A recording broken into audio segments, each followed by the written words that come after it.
Hello, good morning my dear. I am Vikas from Vishwas Nav Sharda public school भुना।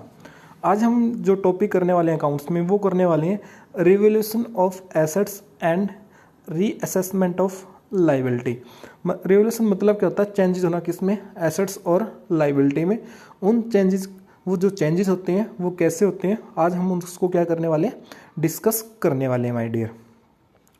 देखो, it is possible that at the time of retirement या death partner they may some assets and may be some liability which are not show at their current value. मतलब क्या होता है? ये संभव होता है जब पार्टनर क्या होता है, यदि किसी पार्टनर के रिटायरमेंट लेता है या डेथ होती है, ठीक है, ये होता है कि कुछ एसेट्स होती हैं या कुछ लाइबिलिटी होती है जो शो नहीं की जाती किस पे, करंट वैल्यू पे। मतलब करंट वैल्यू भी शो नहीं की जाती है, मतलब उसमें फ्लैक्चुएट होता रहता है। It is also possible that there are some unrecorded assets as well as unrecorded liability which are now to be taken into books। मतलब क्या होती है, कुछ क्या होती है अनरिकॉर्डेड, क्या होती है एसेट्स होती है, अनरिकॉर्डेड क्या होती है लाइबिलिटी होती है, और अब उनको क्या लेकर हम उनको किस में लेकर आ रहे हैं, बुक्स में लेकर आ रहे हैं। ठीक है, वो सभी किस में होता है जब क्या पार्टनर क्या होती है, डेथ होती है, रिटायरमेंट होती है। ये पॉसिबल होता है कि जो हम उसमें जो हमारी एसेट्स और लाइबिलिटी उसमें क्या रहते हैं, चेंजेस होते रहते हैं।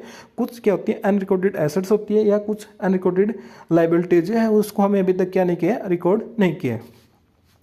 ये बोल रहा है as we study in case admission of partner we revaluate assets and recesses the liability to know the net profit loss relation and also take unrecorded assets and liability into consider as the net result will be transfer in all partner। हाँ ठीक है, जो आपने admission time पढ़ा same वही है।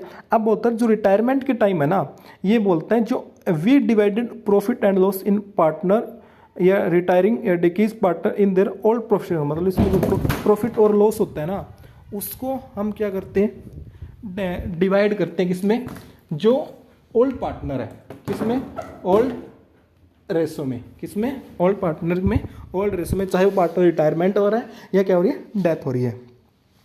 इस time बोलते हैं इन केस मोडिफिकेशन प्रॉफिट और revaluation was distributed among the old partner in the old profit sharing ratio, but in case of retirement profit and loss from the revaluation will distribute among the old partner in the old profit sharing ratio. ठीक है, उसमें हम क्या करते हैं, जो profit revolution का जो रिवोल्यूशन वाला डिस्ट्रीब्यूट किस में होता है, ओल्ड पार्टनर किसमें, ओल्ड प्रॉफिट शेयरिंग। बस इसमें क्या होता है, किस में होता है, जो प्रॉफिट होता है ना वो किस में होता है, जो ओल्ड प्रॉफिट शेयरिंग रेशो होता है ना उसमें क्या करते हैं, हम डिस्ट्रीब्यूट करते हैं। ठीक है, इसमें जो क्या इफेक्ट आता है, देखो eight the time of increase in value of assets, मतलब एसेट्स की वैल्यू क्या हो रही है, इंक्रीज हो रही है। आपको पता है एसेट्स इंक्रीज होती है तो हमेशा क्या होती है, डेबिट होती है, और डिक्रीज होती है तो क्या होती है, क्रेडिट होती है। ठीक है, लाइबिलिटी इंक्रीज होती है तो हमेशा क्या होती है, क्रेडिट होती है। यदि वो डिक्रीज हो रही है तो क्या होती है, डेबिट होती है। अब आपकी एसेट्स की वैल्यू क्या हो रही है, इंक्रीज हो रही है, तो हम क्या करेंगे, डेबिट करेंगे टू रिवैल्यूएशन अकाउंट्स। यदि आपकी क्या हो रही है, एसेट्स की वैल्यू क्या हो रही है, डिक्रीज हो रही है, तो डिक्रीज होती है क्या होती है, क्या होती है भी, क्रेडिट होती है, revaluation account debit to assets. फिर आते हैं at the time of increase in value of liability. अब लाइबिलिटी की वैल्यू इंक्रीज हो रही है, लाइबिलिटी इंक्रीज होती है हमेशा क्या होती है, क्रेडिट होती है, revaluation account debit to liability. तो फिर देखो, फिर क्या हो रही है, लाइबिलिटी क्या हो रही है, डिक्रीज हो रही है। लाइबिलिटी डिक्रीज होती है हमेशा क्या होती है, डेबिट होती है, liability account debit to revaluation account. Fifth क्या आती है, अनरिकॉर्डेड क्या है, एसेट्स है। आपने क्या नहीं किया, कोई एसेट्स क्या नहीं किए, रिकॉर्ड नहीं किए। यदि रिकॉर्ड नहीं किया, आपको क्या करना है, रिकॉर्ड करना है, तो आपसे एसेट्स क्या हो रही है, इंक्रीज हो रही है, इंक्रीज होती है तो क्या करते हैं उसको, डेबिट टू रिवैल्यूएशन अकाउंट्स। इसका रिवर्स क्या होता है, फॉर अनरिकॉर्डेड लाइबिलिटी क्या हो जाएगी, credit, revaluation account debit to liability. For transfer of profit and revaluation, यदि प्रॉफिट होता है तो हम ट्रांसफर कर देते हैं किसमें, ओल्ड पार्टनर में। कौन से रेशो में, old partner on the old profit sharing ratio में ट्रांसफर करेंगे। तो ट्रांसफर करने से प्रॉफिट ट्रांसफर करेंगे किसमें, पार्टनर में। पार्टनर में ट्रांसफर प्रॉफिट करेंगे तो उसकी कैपिटल क्या हो जाएगी, इंक्रीज हो जाएगी। इंक्रीज होगी तो कैपिटल क्या होगी, क्रेडिट होगी। Revaluation account debit to old partner capital account. फिर अब क्या हो रहा है, लॉस हो रहा है किसका, रिवैल्यूएशन का, तो डेबिट बैलेंस है तो उसका यदि लॉस हो रहा है तो लॉस कौन लेंगे, पार्टनर लेंगे। पार्टनर लॉस लेंगे तो कैपिटल क्या हो जाएगी, डिक्रीज। डिक्रीज करने के क्या करते हैं, debit, all partner capital account debit to revolution account. Okay my dear. अब आता है इसका एक फॉर्मेट होता है, परफॉर्मा बोल सकते हैं, परफॉर्मा या फॉर्मेट ऑफ रिवोल्यूशन अकाउंट्स।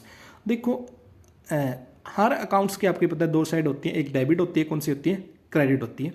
और डेबिट साइड में देखो फॉर्मेट होता है पार्टिकुलर और अमाउंट्स, पार्टिकुलर और अमाउंट्स। देखो आपको पता है, देखो एसेट्स क्या हो रही है, डिक्रीज हो रही है, तो कौन सी साइड आती है, किस में आ रही है भाई, डेबिट साइड। और यदि वो इंक्रीज हो रही है तो कौन साइड आ रही है, क्रेडिट साइड। यदि लाइबिलिटी, इसका रिवर्स चलेगा, लाइबिलिटी इंक्रीज होती है तो कौन साइड आती है, डेबिट साइड, और डिक्रीज होती है तो कौन सी आती है, क्रेडिट साइड। अनरिकॉर्डेड लाइबिलिटी कौन साइड आती है, डेबिट साइड। अनरिकॉर्डेड एसेट्स कौन सी आती है, क्रेडिट साइड। और फिर यदि आपको क्या हो रहा है, प्रॉफिट हो रहा है तो कौन साइड आएगा, डेबिट साइड, मतलब क्रेडिट साइड बढ़ी है और डेबिट कम है, तो जो प्रॉफिट होगा वो ट्रांसफर हो जाए किसमें, ओल्ड पार्टनर में, किसमें, in the capital accounts in the old ratio में। यदि आपको क्या हो रहा है, लॉस हो रहा है, वो भी क्या हो जाएगा, ट्रांसफर हो जाएगा किसमें, old partner capital accounts old ratio में। ठीक है, आपको एक अच्छे से तो फॉर्मेट आना चाहिए, कौन कौन सी आइटम डेबिट में आती है, कौन कौन सी आइटम किस में आती है, क्रेडिट में आती है। एक तो वो आपको ध्यान रखना है। एक आपको ध्यान रखना है जो जर्नल एंट्री है, जो रिवोल्यूशन अकाउंट्स की, वो कैसे पास आउट करते हैं। रिवोल्यूशन अकाउंट्स की जो जर्नल एंट्री वो कैसे पास आउट करते हैं, एसेट्स इंक्रीज होती है तो डेबिट होती है और डिक्रीज होती है तो क्रेडिट होती है। ध्यान रखना आपको, यदि लाइबिलिटी इंक्रीज होती है तो क्रेडिट होती है, यदि वो डिक्रीज होती है क्या होती है, डेबिट होती है। ठीक है, जो ये 8 एंट्री है। यदि लॉस होता है तो ट्रांसफर किसको होता है, पार्टनर को होता है। यदि प्रॉफिट होता है तो भी किसको होता है, पार्टनर को होता है। तो आपको अच्छे से ना इन एंट्री को ध्यान रखना है। यदि आपसे पूछे increase in the value of assets, तो आप क्या करोगे, assets count debit to revolution accounts, फटाफट बताओगे। यदि आपकी लाइबिलिटी है क्या हो रही है, डिक्रीज हो रही है, तो लाइबिलिटी डिक्रीज हो रही है तो क्या करेंगे, डेबिट करेंगे, liability account debit to revolution. यदि आपसे पूछे इंक्रीज, तो आपको सीधा सा बोलोगे इंक्रीज हो रही है लाइबिलिटी तो क्या होगी, क्रेडिट होगी, revolution account debit to liability. Okay my dear, आपको अच्छे से इस फॉर्मेट को क्या करना है, राइट करना है, लर्न करना है, और 1 बाय 1 जो आपकी एंट्री है वो पास कैसे करते हैं। ठीक है, और उनकी आपको साथ में क्या लिखनी है, नरेशन भी आपको अच्छे से आनी चाहिए और फॉर्मेट अच्छे से कंसिडर करना है। ठीक है, okay my dear, thank you.